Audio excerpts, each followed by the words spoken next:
Okay, you may begin. Pray with me.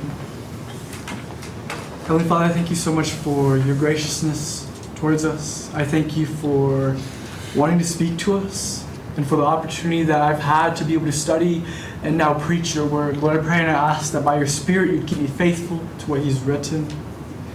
And Lord Jesus, I pray that in this time that you would open my mouth and open our eyes and our ears, that we would hear your voice. Have your way here, Lord Jesus, and in your name we pray. Amen. His blood is pumping. Beads of sweat beginning to form on his face. Shouting and the sounds of instruments blasting all around him. The sound of 30,000 men marching and celebrating all around him. What he's feeling? Excitement. Extreme amounts of joy and excitement and anticipation. And you know this feeling.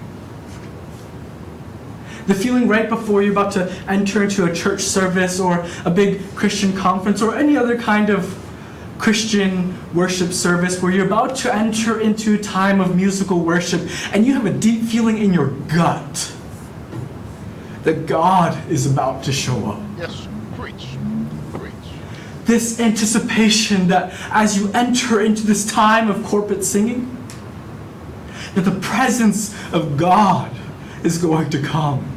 And that he's here, but that he's going to make himself more known. This kind of anticipation, this is where we find the newly anointed King David in 2 Samuel chapter 6. If you turn with me into 2 Samuel chapter 6.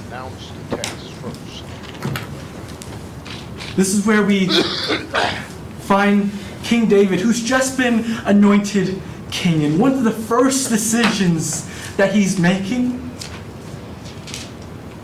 he's bringing back the Ark of the Covenant. And the Ark of the Covenant is not just simply the symbol of God. The Ark of the Covenant, in it actually contained the presence of God himself, where he's manifested and chosen to indwell himself. And so you can imagine the anticipation as the presence of God is coming to dwell with his people again. Verse 3 tells us that Israel is going up to this place called the house of Abinadab, which is on the hill. And imagine as the Israelites, they watch the ark being placed on a new cart. And everyone is waiting in excitement. The two men in charge of transporting the cart from the house to the city of David, their names are Ahio and Uzzah.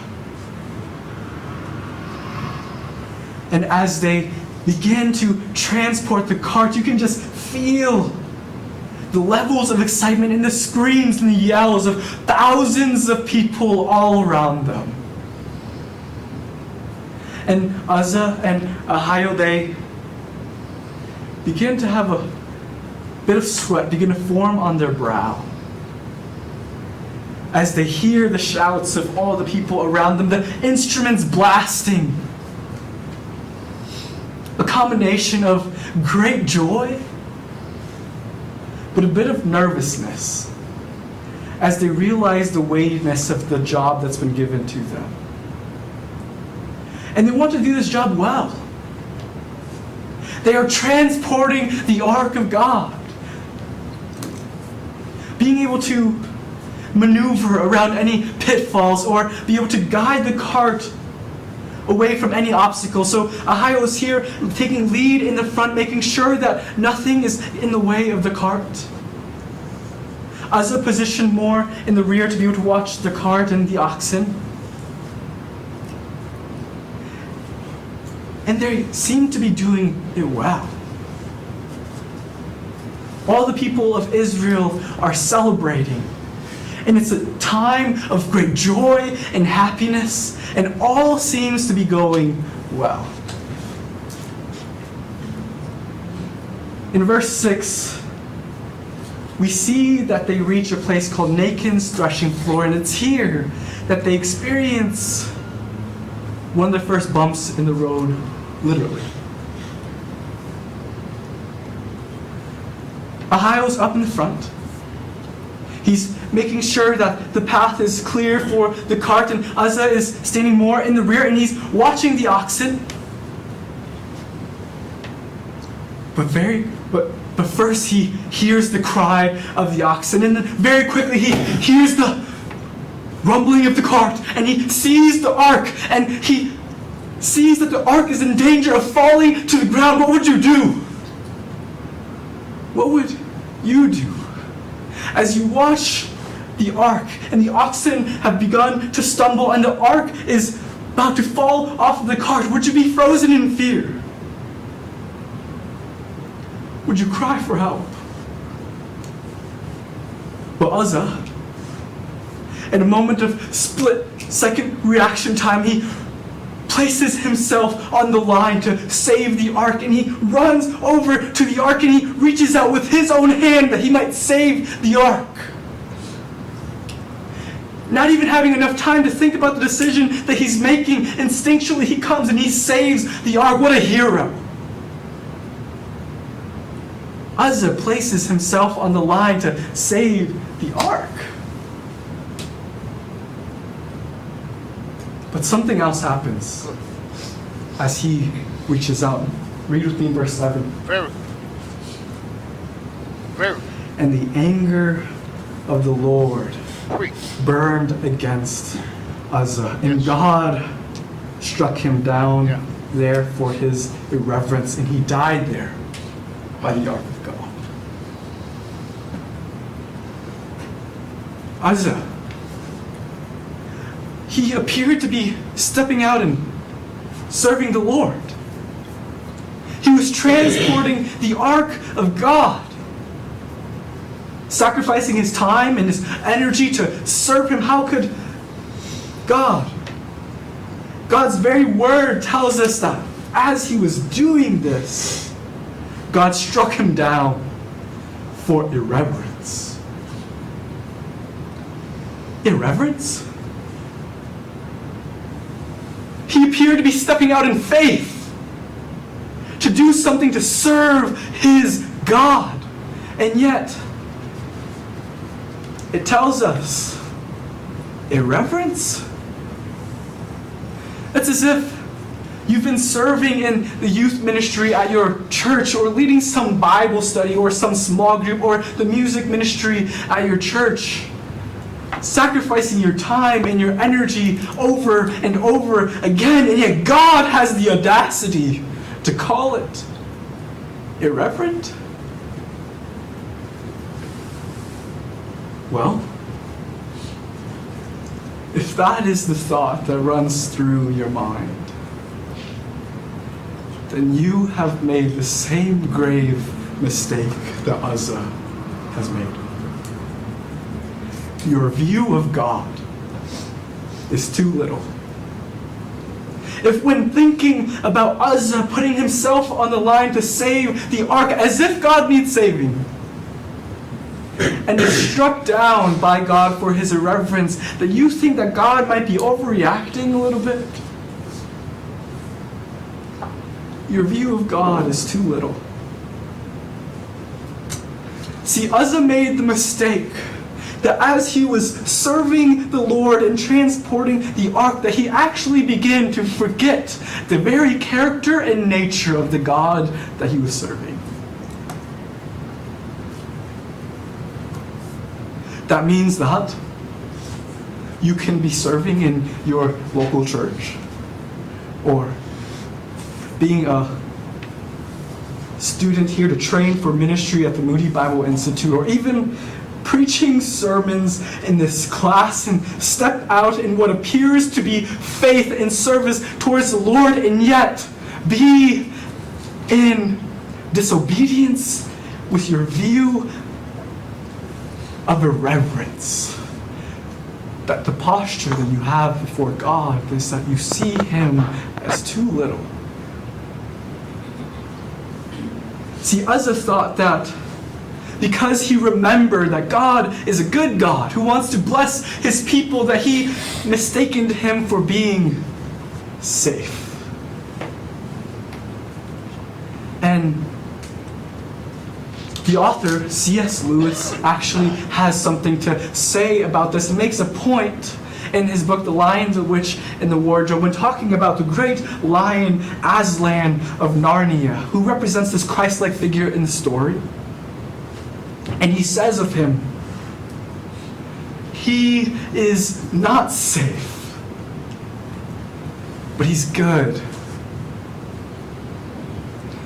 C.S. Lewis masterfully conveys and corrects the tendency that we have to have this faulty view of God, to see Him as this nice figure who gives us good gifts whenever we ask Him, but corrects it and says that He is not safe, though He is so good, and He desires to bless His people. The God of the Ark. The God of the Ark is a big God. He's a holy God. He is completely other than us. And we are quick to forget that this God, the God who spoke at Sinai, when He spoke, the very people of God trembled. And they literally thought they were going to die when He spoke. The God of the Ark is not to be trifled with. Nobody touches the Ark. Nobody comes into His presence flippantly. And you can imagine that all the people watching this from afar sees as Uzzah is reaching out to touch the ark and is celebrating as he is saving the ark. But then he struck down, and you can just hear all the shouting and the yelling and the singing and the music just stops. Silence. Tambourines and cymbals clash to the ground. Can you imagine being at a worship service where everyone is so excited, but when God actually shows up in power, everybody stops worshiping? Sometimes God needs to remind us and drive a deep sense of fear and trembling in our hearts, to remind His people that their worship of Him can't just be superficial. It needs to be real. To have depth. And so that worship party got shut down very quickly with the Israelites and with David. And we see that David also has this same response. In verse 8, it says that David became angry because of the Lord's outburst against Uzzah. David became angry at God and became angry that God would strike Uzzah to the ground when he was saving the ark. God did not do what he thought that God would do. And so he became angry because his view of God was too little. But very quickly, this anger turns into something else. Read with me in verse 9. So David was afraid of the Lord that day. And he said, "How can the ark of the Lord come to me?" And David was unwilling to move the ark of the Lord into the city of David.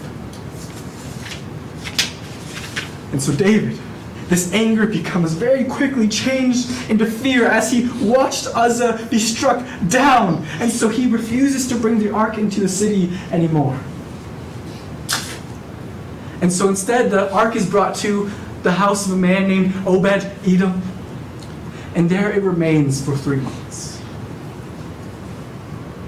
David returns home. And for 3 months, wrestles with the events that have just occurred. Through many sleepless nights, the fear of God is instilled deeply inside the heart of David. And 3 months later, a report comes to David in verse 12 telling him of a report of the ark. The Lord has blessed the house of Obed-Edom and all that belongs to him on account of the ark of God. And David, upon hearing this report, desires to go and retrieve the ark. And what he does is he calls together this group of Levitical priests, because you see, as they transported the ark the first time, it actually exposed the extent of their irreverence and disobedience to the Lord. The ark is to be carried by priests on their shoulders with poles, and yet they transported it the first time on a cart led by oxen like the Philistines. And so this time David learned. And he calls together the priests, and they go to retrieve the ark. And word that David is going to retrieve the ark is making its way around Israel. And while all of this is happening, David can't help but do all of this, but with a grin on his face. The end of verse 12 tells us that he does this with gladness. And all of Israel joins with David. Verse 13. And so it was that when the bearers of the ark of the Lord had gone 6 paces, he sacrificed an ox and a fatling, and David was dancing before the Lord with all his might, and David was wearing a linen ephod. So David and all the house of Israel were bringing up the ark of the Lord with shouting and the sound of the trumpet. The ark is making its way to the city for the second time, and this time, the fear of the Lord has been instilled inside of the people of Israel, and their celebration is even louder, more intense than it was before. This is the kind of worship service that you want to be at. The people now have a deep sense of the fear of God in their hearts, and their worship now has greater depth. David, he's participating in all of this. There's leaping, dancing, and shouting, and singing. David, he's giving everything that he has, full body, full voice, and full heart, as he celebrates the Lord his God, Yahweh. See, David, he has a deepened sense of worship of God, with now his corrected view of God. His desire to worship God is deepened as he sees God rightly for who he is. And so this is where we see, what does this mean for all of us? Well, in the same way that David had this deepened desire to worship God with his corrected view of God, we too are to have a deepened sense of desire to worship God, who is not safe, but is good. we're to have a deepened desire to worship our God, who is not safe, but is good.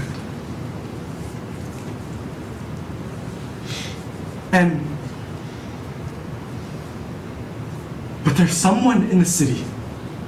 There is someone in the city of David that refuses to worship. Out of all the people of Israel, there's one who's refusing to worship. And it happens to be one of David's wives. Her name being Michal. But verse 16 tells us and refers to her simply as the daughter of Saul.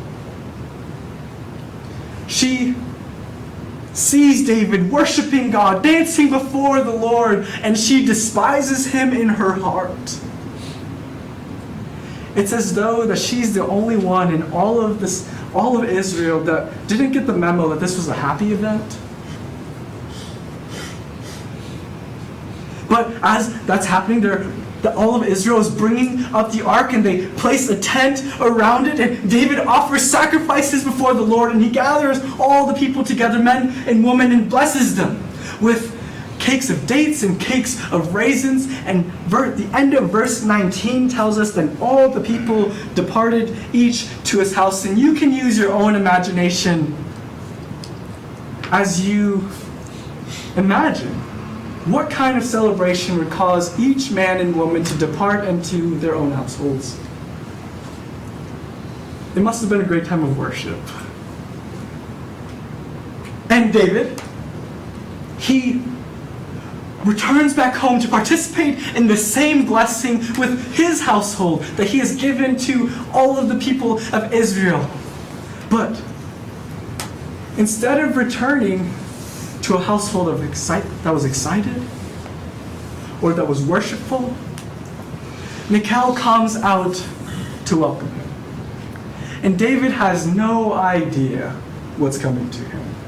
And this is what she says to him in verse 20. How the king of Israel distinguished himself today. He uncovered himself today in the eyes of his servants' maids, as one of the foolish ones shamelessly uncovers himself. Michal is using a literary device here that David probably doesn't appreciate a lot in the moment. Sarcastic irony. She's basically saying to him that he is a fool who has no shame and dresses immodestly in front of others. But David, as he responds, doesn't address the immodesty. He doesn't say, oh no, the linen ephod that I was wearing actually covers up more than you think. No, this is what he says in verse 21. It was before the Lord who chose me above your father and above all his house to appoint me ruler over the people of the Lord, over Israel. Therefore, I will celebrate before the Lord. I will be more lightly esteemed than this, and will be humble in my own eyes. But with the maids of whom you have spoken, with them I will be distinguished. And so David says to her, yes, I was dancing before the Lord, but it was not simply before those maid servants. And I was dancing before the Lord, who, by the way, chose me over your dad to be the king over Israel. And you thought that was humiliating? I will continue to humiliate myself more as I worship my God. And those servant girls that you're talking about, I will not be humiliated, but I will be held with honor in their eyes. David is completely unashamed as he knows that this worship before the Lord was pure before God. That he had this fear of the Lord that was instilled inside of him that allowed him to not fear others anymore as he worshiped the Lord. He knows that his worship was fully given to God. And this has implications for us in our times of worship. For the next time that you enter into a time of corporate worship with other people and singing, or even in your own time of individual devotion, see yourself as not as humiliated as you give yourself fully to God, but be intentional to remind yourself that you are worshiping God and not the maidservants, not the people around you, but you worship Him. And so no matter how humiliating that it may seem or feel, that your worship before God with full heart, with your body and your voice, is worthy to be unashamed of.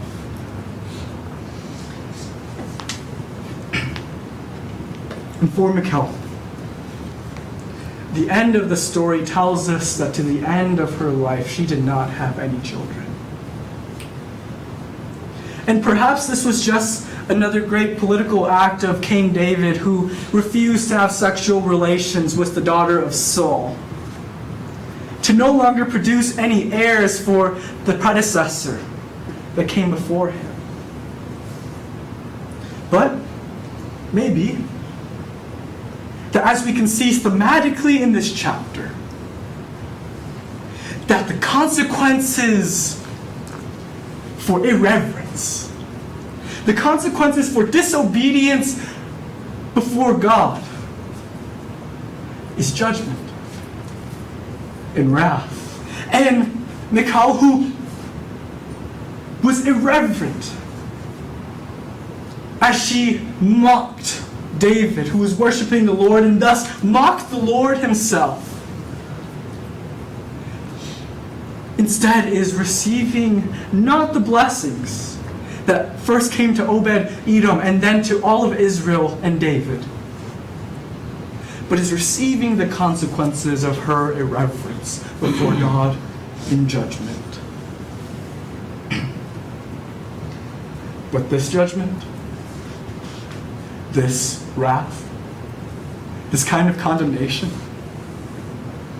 we don't have to worry about this kind of judgment anymore. There was one who lived perfectly in the fear of the Lord and yet received the wrath of God upon himself. And the one who took all of God's wrath as though he lived in irreverence was none other than the Son of God himself.